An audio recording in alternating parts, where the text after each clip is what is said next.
Très chers membres de la communauté congolaise de partout dans le monde, bonjour. Bonjour en ce jour qui est vendredi 29 mai 2020. Bonjour en ce jour que Dieu nous a encore donné une fois de plus son souffle. Bonjour en ce jour où le soleil s'est encore levé. Bonjour en ce jour où nous sommes encore vivants. Bonjour parce que nous allons nous et vous partager quelques lignes qui vont faire le plan de notre conversation ce matin.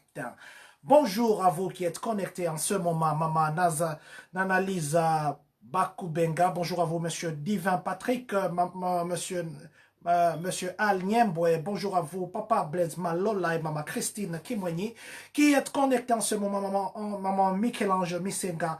Bonjour à vous, Papa Francine Kwadi. Bonjour à vous, qui vous appelez Enoch Inzanzi. Que Dieu vous bénisse. Nous sommes très fiers de vous parce que Monsieur Papi et Enongo, vous êtes connectés. Merci parce que chaque jour quand nous venons, vous êtes là. Parce que chaque jour quand nous nous connectons, vous êtes présents. Merci parce que vous vous appelez Luzolo Jean-Claude. Nous vous disons merci. Restons Dinanga, Monsieur Jérémy Djogo, Monsieur François Akambo. Merci à vous qui êtes connectés en ce moment. Vous appelez Madame Beni Kukosama. Que Dieu vous bénisse. En ce jour, nous allons parler de quoi? En ce jour, nous allons partager quoi? Comme nous vous le disons, nous ne venons pas vous informer, nous ne venons pas avec des nouvelles, nous ne venons pas avec des informations, mais nous venons avec une causerie. Nous venons avec une conversation entre le comité directeur et la communauté congolaise de partout. D'abord de ceux de Champagne-Kani et ceux de partout dans le monde. Vous vous appelez Maman Claudine Louvunvula. Vous nous suivez depuis Indianapolis. Recevez nos salutations matinales. De quoi nous allons parler aujourd'hui? Congo Discover. Merci beaucoup pour tout ce que vous faites pour notre communauté. Merci pour votre soutien. Vous vous appelez Monsieur Alfred Lusando. Vous êtes au Congo. Je vous ai juste salué pour que vous compreniez que vous parlez avec la communauté congolaise. Donc, je disais qu'aujourd'hui, nous allons parler de quelques sujets qui intéressent la communauté, qui nous intéressent aussi. Nous parlerons de taux hypothécaires. Vous savez que les gens qui achètent des maisons, qu'on appelle en anglais mortgage. Le mortgage, ça fait longtemps que ça a varié entre 5% ou 5,5%, 5,75%. Pour le moment, ça a sensiblement diminué, surtout pendant cette période. Nous allons vous dire comment ça a diminué. Nous parlerons de TJ Maxx. Vous savez, TJ Maxx avec ses autres branches, Marshall et puis Home Goods. Nous allons vous dire quand est-ce qu'ils vont ouvrir. Nous allons aussi parler du mall de Champagne. Vous savez, le mall, c'est là qu'on appelle Marketplace. Ils vont aussi ouvrir quand est-ce qu'ils vont commencer. Pour ceux qui aiment aller faire des courses là-bas, nous vous dirons quand est-ce que vous pouvez encore aller. Nous irons à Matun, où on a arrêté un homme et une femme. Quelles sont les circonstances qui ont entouré leur arrestation? Nous allons vous dire. Nous irons aussi à Tylerville. Tylerville, là, nous sommes ici à Illinois. Qu'est-ce qui s'est passé là-bas où les adolescents... On a arrêté 2 adolescents. Pourquoi on les a arrêtés? Nous allons vous dire. Nous parlerons de la guerre qui est actuellement entre Twitter et puis le président Donald Trump. Vous savez, avant-hier ou hier, nous vous avons dit que Twitter avait dit qu'ils vont... le président s'est insurgé contre Twitter. Et maintenant, la guerre a continué. Ce matin, le président Donald Trump a encore tweeté. Alors... nous allons vous dire qu'est-ce qu'il y a eu. Et puis, nous allons finir par vous rappeler que notre frère Blaise Nkodiantingudila avait perdu ses parents. Et nous allons vous donner le programme de deuil. Et enfin, nous allons finir par une autre page noire qui est celle de notre rapporteur du comité ou de la communauté. Le rapporteur a perdu sa belle-mère, M. André Mundika. Et nous allons vous dire... qu'est-ce qu'il y a eu. Alors, commençons d'abord par dire, encore une fois de plus, merci à vous, Feli Kamunga, merci à vous, Senghor Moseka, merci à vous qui êtes connectés en ce moment. Commençons par l'achat de maison. L'achat des maisons, vous savez que ça s'appelle mortgage en anglais, et puis ça s'appelle hypothèque en français. Alors, le taux hypothécaire actuellement est à son plus bas point depuis plutôt un long moment. Avant, ça avait commencé à perdre, le taux d'intérêt a commencé à aller à la baisse depuis le mois de mars, où au mois de mars, c'était déjà à 3,29% du taux d'intérêt, parce que vous savez que l'intérêt généralement des 5 ans, comme ici, on prend des maisons pour 30 ans, donc l'intérêt très généralement à la banque, c'est 5% ou bien au-delà, et si vous avez la chance, vous travaillez avec les agences, peut-être ça sera 4,75%, ou ceux qui ont fait dans le temps avec des agences qui ont trait à l'État, c'était 3,5, ainsi de suite. Mais maintenant, actuellement, donc depuis le mois de mars, le taux hypothécaire, c'était à 3,29%. Et puis, c'est encore baissé au mois d'avril, nous étions à 3,29. Donc, ça a perdu 0,6. Maintenant, là, actuellement, que nous vous parlons depuis hier, les jeudis, les taux hypothécaires, maintenant, c'est à 3,15%. Vous savez, à 3,15%, un intérêt fixe que vous allez payer pendant 30 ans, un intérêt fixe, ce n'est pas un intérêt flottant, c'est un intérêt qui va rester comme ça. Alors, nous encourageons les gens, ceux qui peuvent avoir la chance d'acheter une maison, ceux qui envisagent d'acheter une maison, alors nous vous encourageons de profiter de ces moments où l'intérêt, le taux d'intérêt hypothécaire, c'est vraiment au plus bas qui est le 3,15%. Alors ça a commencé depuis hier. Donc c'est la troisième fois dans cette année. Si vous comptez, nous avons dit mars, ça a commencé à baisser au mois de mars, mois d'avril, et puis maintenant là au mois de mai. Donc ça fait 3 fois dans une même année que ces intérêts-là ne vont qu'à la baisse. Nous encourageons les gens, ceux qui peuvent avoir encore le projet d'acheter de maison, d'en acheter. Parce que vous savez ce que nous faisons quand vous louez des appartements. Ces appartements-là ont été pris. C'était un crédit qu'on a donné à ces gens. Maintenant, vous, quand vous êtes dedans, vous payez pour eux, pour liquider leurs dettes. Mais maintenant, vous ne faites rien en fait. Mais si vous avez votre propre maison, que nous encourageons d'ailleurs, si jamais vous avez cette possibilité, si vous avez ces projets, nous vous encourageons d'avoir votre propre maison. Vous payez pour votre maison, ça veut dire que vous ne dépensez pas l'argent inutilement, vous dépensez tout en réduisant votre dette qui s'élèvera à un montant X et Y. Et ici, nous venons dire aux gens que vous pouvez avoir 0$, vous achetez une maison.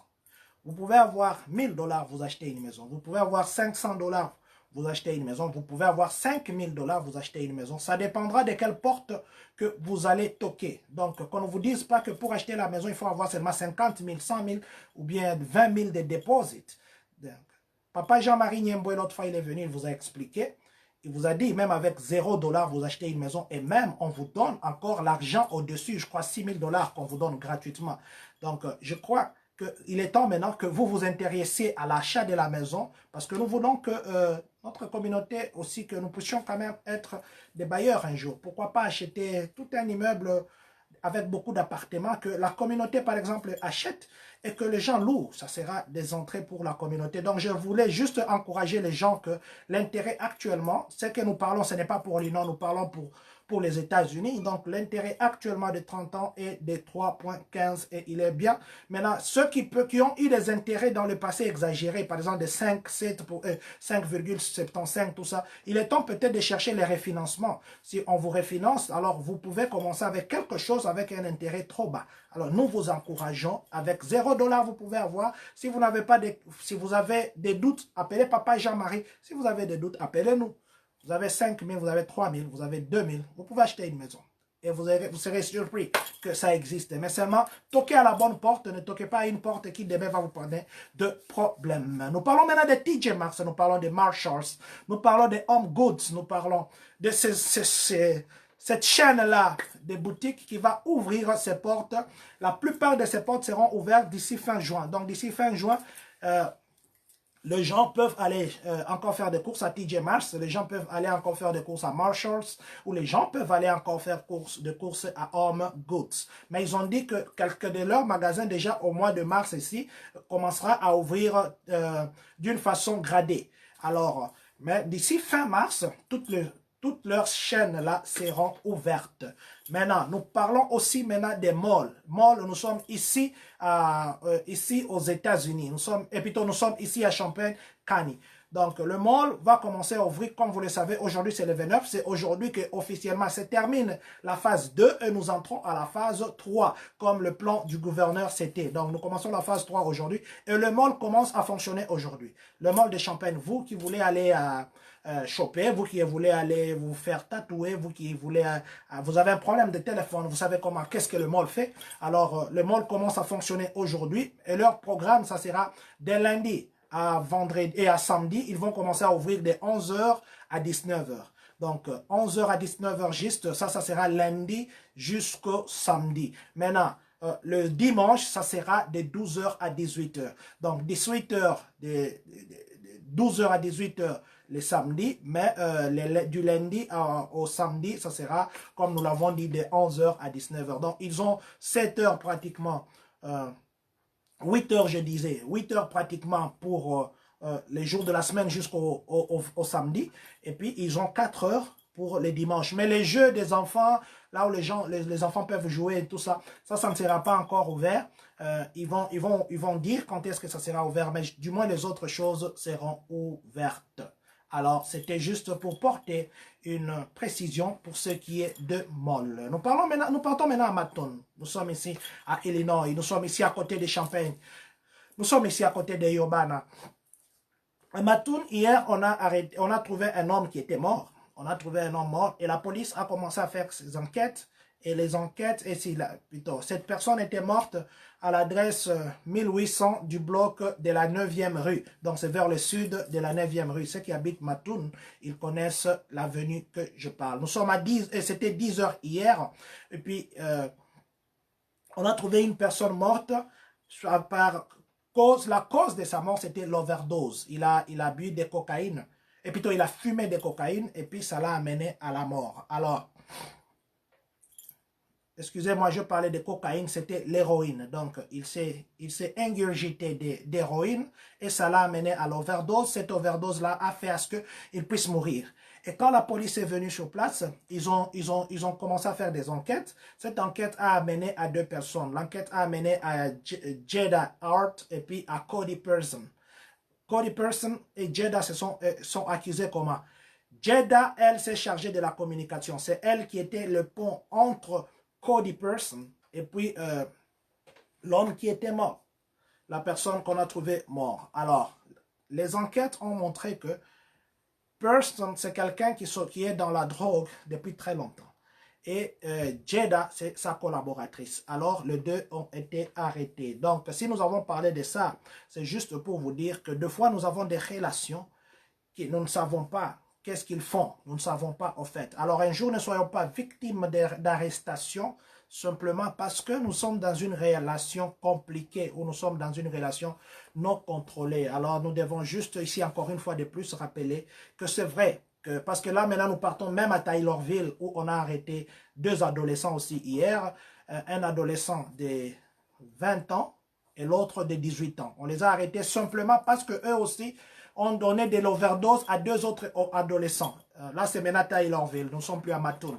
Ils ont fait l'overdose à 2 autres adolescents. Une drogue, là, ça s'appelle Super Bowl, quelque chose comme ça. Un nom de drogue, là, qu'on a donné. Je ne vais pas trop donner ces noms-là pour ne pas éveiller les gens qui connaissent ça, pour que peut-être que ça envoie aussi les gens d'aller en utiliser. Je dis juste en code. Donc, c'est le... Ils ont été drogués par une forme de drogue qui se vend sous forme de produit médical. Alors, quand les enfants qui ont été drogués, ce ne sont que les enfants de 13 ans et puis de 15 ans. Donc, les jeunes, ou je dirais les adolescents. 2 personnes de 18 ans et de 20 ans qui vont vendre des substances à des jeunes de 13 ans et 15 ans. Et heureusement pour la famille de ces 2-là qui avaient l'overdose, la famille a vite découvert ça. Et maintenant, quand on a fait des investigations, parce qu'il fallait savoir qu'est-ce qu'il fallait les administrer pour le soigner. Heureusement, on a mis la main sur ces 2-là. On a mis la main sur eux et on a découvert que c'était des substances qui avaient trait à des produits pharmaceutiques. Mais alors, nous voulons ici une fois encore de plus redire que ici, les enfants, des fois, ils commencent à se droguer un peu tôt. Donc, vous voyez déjà, à 13 ans, 15 ans, quelqu'un se drogue déjà. Donc, parents, nous venons ici encore une fois de plus la main au cœur pour vous dire que surveillez vos enfants. Surveillez vos enfants. Ce n'est pas parce qu'il a 12 ans, ce n'est pas parce qu'il a 13 ans que vous pensez qu'il ne connaît pas des choses ou qu'il ne fait pas des choses qui peuvent même vous surprendre.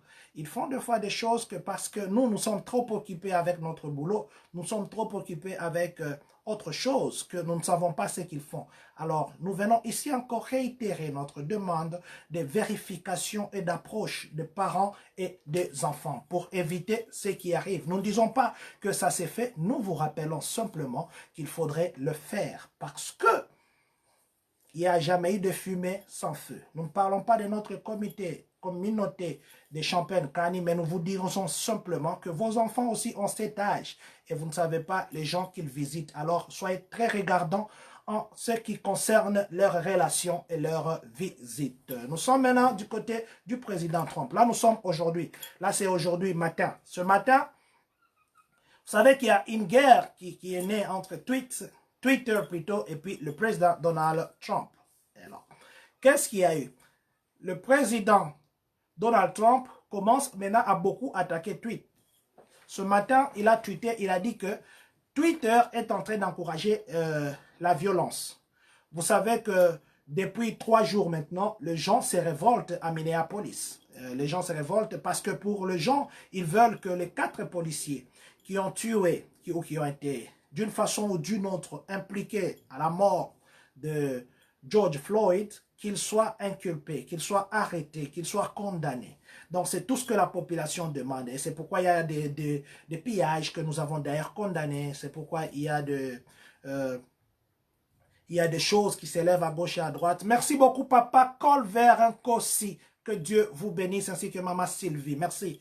Alors, le président Trump a tweeté, il a dit que, d'abord, le gouverneur, il a d'abord condamné le gouverneur de Minneapolis. Il a dit que le gouverneur de Minneapolis a perdu, plutôt le maire de Minneapolis a perdu le contrôle de la ville. Le maire qui s'appelle Jacob Frey, qui a perdu le contrôle de la ville et qu'il a qualifié, le manifestant de voyous et il a menacé d'appeler la garde nationale pour contrôler la situation. Donc, ce tweet n'a pas trouvé l'appréciation des gestionnaires de Twitter. Ils ont dit que le président est allé au-delà. Ils ont mis une étiquette sur son tweet. Donc, pour voir ce que le président a tweeté, il faudrait cliquer sur voir. Là, maintenant, vous pouvez voir. Mais comme ça ne s'affiche pas directement. Alors, ça a encore suscité la colère de la Maison-Blanche.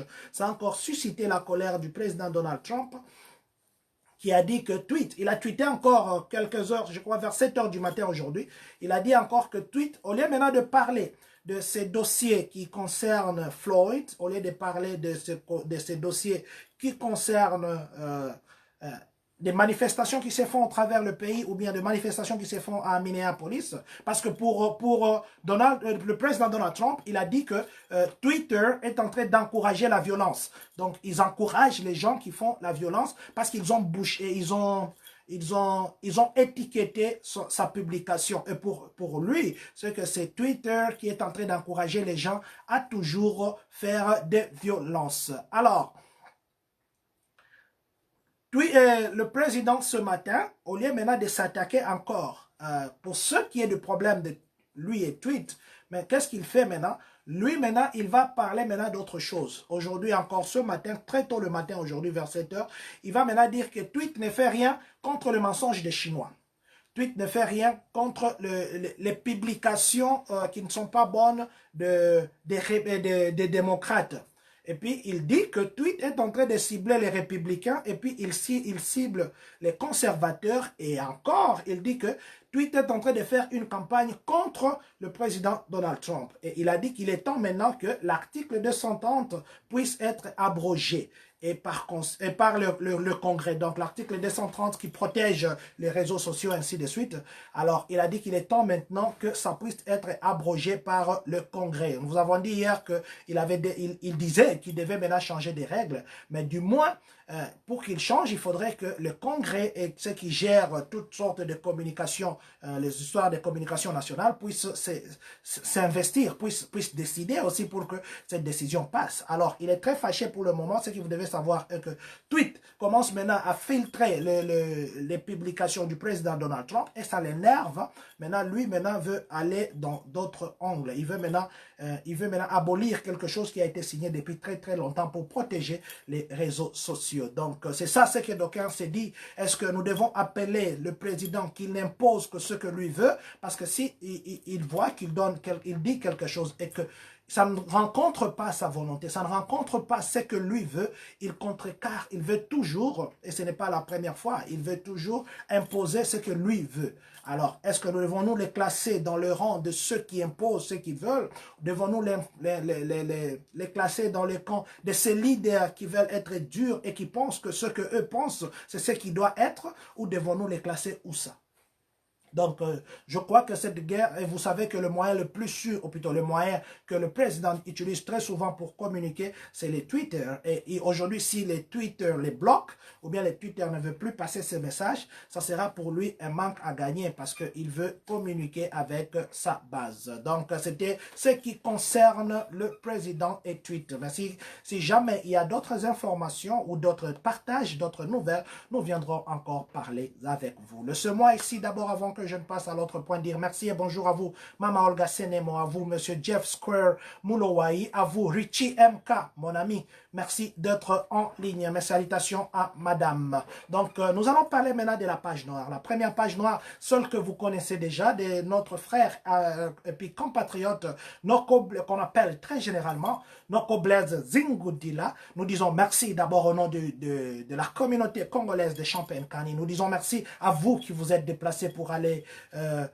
lui dire bonjour, même de loin, même dans son parking. Nous vous disons merci. Merci à vous qui avez contribué ou qui continuez à contribuer. Nous venons ici encore rappeler à toute la communauté que nous vous avons dit, nous avons demandé que nous puissions nous organiser, aller déposer un 10 $, un 5 $, un 100 $, un 1000 $, si ça peut arriver ainsi, parce que nous savons que vous pouvez les déposer chez Maman Lisette, et nous allons nous organiser, je crois, d'ici demain ou aujourd'hui, que nous puissions faire arriver cet argent chez Noko Blaise. Et nous allons publier la liste de tous ceux qui auront contribué. Nous avons dit que ce n'est pas une contribution à la manière que nous le faisons, d'autant plus que les parents sont morts en dehors de Champagne, et comme nous le faisons, si les parents meurent ou un membre de la famille meurt en dehors de Champagne, généralement nous ne mobilisons pas la communauté pour la contribution, mais en ce cas c'était un cas très spécial. Il a perdu le parent d'un jour d'intervalle, la maman est partie avant, et plutôt le papa est parti le lundi, et le mardi il s'est fait que la maman est partie et que ça demandait la finance ou les finances au pluriel. Alors nous vous avons demandé de mettre la main dans la poche en termes d'appui financier. Ce n'était pas une contribution à la manière comme je l'ai dit. Donc, c'est juste l'appui financier que nous vous prions encore une fois de plus. Si vous avez oublié de le faire, passez chez Maman Lisette de Burst of African Food. Allez déposer votre contribution. Si vous voyez que vous ne pouvez pas arriver là-bas, le membre du comité directeur, entre autres, vous connaissez, nous sommes à 6, donc le membre du comité directeur, vous pouvez voir un de nous et puis lui donner votre contribution. Et pour que nous puissions aider notre frère à bien enterrer ses parents qui d'ailleurs seront enterrés demain. Les deux parents au même moment seront enterrés demain samedi et qu'il y aura levé des deuils. Nous demandons à toute la communauté congolaise parce que nous sommes déjà à la phase 3. Nous vous demandons, nous vous prions de porter vos masques, ceux qui auront le temps, que nous puissions aller consoler notre frère Blaise Zingudila. C'est vrai que maintenant nous pouvons nous regrouper à 10, mais nous pouvons avoir des groupes séparés, ou peut-être nous pouvons respecter la distanciation sociale pour que nous puissions accompagner ces parents-là. Donc demain, rendez-vous chez Noko Blaise Zingudila parce que les parents seront enterrés demain. Nous sommes maintenant du côté du rapporteur de la communauté congolaise de Champagne-Kani. Nous sommes du côté du rapporteur. Vous savez que nous avons un rapporteur. Nous ne faisons que communiquer pendant cette période de confinement. Nous venons que juste pour des mises à jour. Mais notre rapporteur de la communauté congolaise de Champagne-Kani, qui est Papa André Mundika, a perdu sa belle-mère, la mère de sa femme, excusez-moi, la mère de sa femme, Mama Sylvie Shindika Mondika, est morte aujourd'hui, le 29 mai 2020 à 1 h du matin. Là, nous sommes à Bukavu. Bukavu à côté de Uvira, Bukavu à côté de Goma, Bukavu à côté de Idjui. Nous sommes à Bukavu.